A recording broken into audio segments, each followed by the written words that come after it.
Throughout this course, we're going to look at different ways where we can select things and try and take advantage of the automated tools, but it's still very important that you get a really good grasp on the basic lasso tools, because frankly, there will be times where you just, no matter what you try and do with an automated tool, you'll still need to tweak it by hand. So we have three options to pick from. The regular lasso tool, which is, some people call it the free-form lasso tool. This one is literally a click and drag in any old shape you want, and it will make a selection. Note, you don't have to go right back where you started. Let me do this again. If I just let go somewhere, it will automatically join up.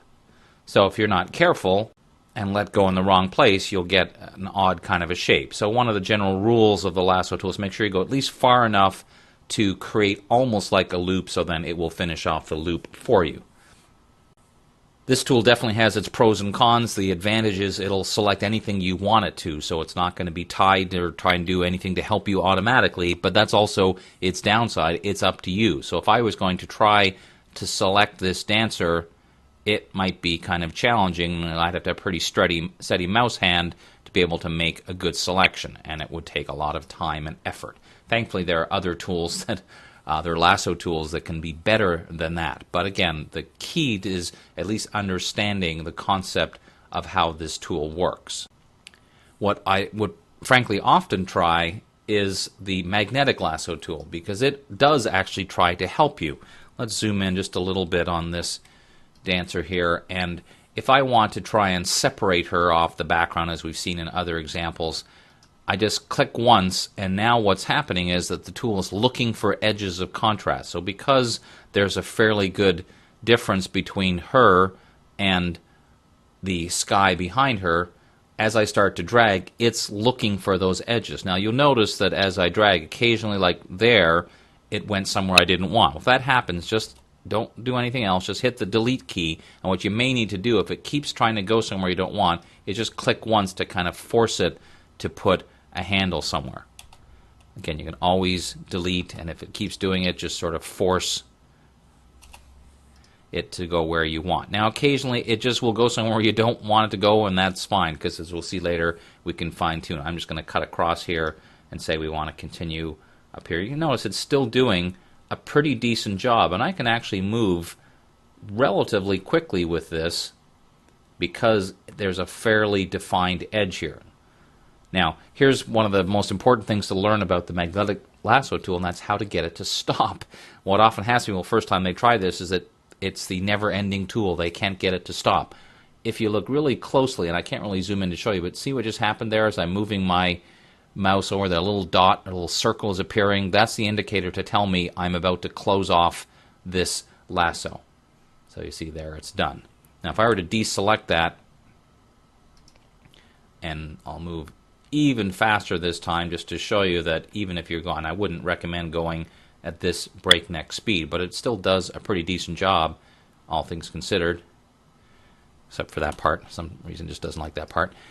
Now what often happens to people is they think they've closed it off, but they haven't. They don't realize they didn't see that circle, so they click and they try and get it to stop, and they end up with this happening. And even if you go and click on the move tool, it doesn't help. So if that ever happens to you, just double click and that will tell Photoshop you're finished. You'll have to deselect and start over again. Now a lot of people try the magnetic lasso tool and kind of give up on it, and frankly I think it's because they have too high an expectation. If you're expecting the magnetic lasso tool to quickly and easily make a perfect selection, it probably won't. But when you compare between the magnetic lasso tool and the regular lasso tool, this still gives you a much better start, because my philosophy, my goal is going to be to end up with a really good selection. So even though I missed a whole bit there, and again I'm going really quickly to show you, well, I missed a bit there too, that's still okay considering it took me 30 seconds. Now I would go back to the regular lasso tool, and as we'll talk about, I can fine-tune this to add more pieces. If I missed parts or got too much, I can certainly do that. So I would often, again, use the magnetic lasso tool, since it is pretty automated, as a tool to try, as long as you go with the expectation of it generally doing a good job, not a great job. But goal number one is to end up with a really good selection. This will be a good way to start that. So let's open another photo, this one here. Now this will be a candidate for the polygonal lasso tool because I see straight lines. Anytime you see very straight lines, that's what this tool does. Every time you click, it will change direction. So I would start over here, click once. See how it has a straight line? I can nicely line that up. I see a change in direction again. Click once, click again. Every time I see a slight change in direction, then all I'm doing is clicking once. I don't have to keep the mouse held down. I'm just clicking once. Now, for this part, as you can see, I can literally go right outside the document window. Same rule applies. See that little circle just appeared there? Click. Now it's got that whole area selected. That was pretty quick and easy, and that's the advantage of the polygonal lasso tool. Now, unfortunately, it only works if you have something with very straight lines in it. But, you know, depending on the situation, I want to select part of the parking lot down here. I see, again, very straight lines. So, not every day will we be doing that, but for situations that require it, it does a great job when you simply want to select things that have very, very straight lines. Now, I'd like to share with you my favorite lasso trick, because one of the realities is, in this case, it's not, I don't have an example to share with you right now, but we'll just use this. Not every time do we want to make a selection that's only straight lines or only free form or whatever combination. We want to be able to, on the fly, switch between all three tools. Now this, I'll tell you up front, this takes a bit of practice, but it's well worth getting used to, because it can really save you a lot of time, because we can quite literally switch between all three lasso tools on the fly to make a selection. And what you do is you start with the magnetic lasso tool and you start to create something, then you put your finger on the Option or Alt key.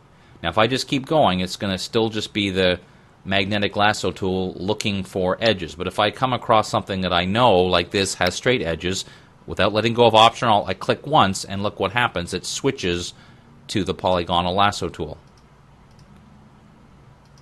Now, for the sake of argument, I wanted to add a portion which is freeform. I click and hold, and I get the freeform lasso tool. Let go, and I'm back to the polygonal lasso tool. And if for some reason I wanted to go back to the magnetic, I would let go of Option or Alt, click once, and now I'm back to the magnetic tool. I'm going to do that again to show you, but you can see how in one step I was able to make a selection which was the combination of all three. So let's go through that again, shall we? Because, as I said, it takes a bit of practice, and I would honestly start on just any old image without even attempting to select something specific, just so you get the timing. All right, so here it goes again. Start with the magnetic lasso tool, drag a little bit. Don't let go, put your finger on Option or Alt. Now, every time you do a single click, it will change to the polygonal lasso tool. If you want to make a freeform selection, keep your finger on Option Alt, just drag and drop, just drag around, just drag, drag, drag. It's regular lasso tool.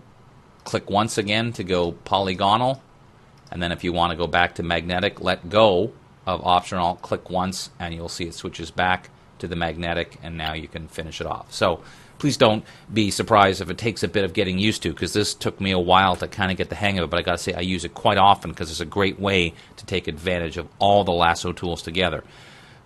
Very shortly we'll be talking about how to fine-tune your selection. That's why it's important to know the regular lasso tool, because as good as the other tools like quick selection can be, there will still be plenty of times we need to just do that little bit of tweaking, and that's where the lasso tools come into play.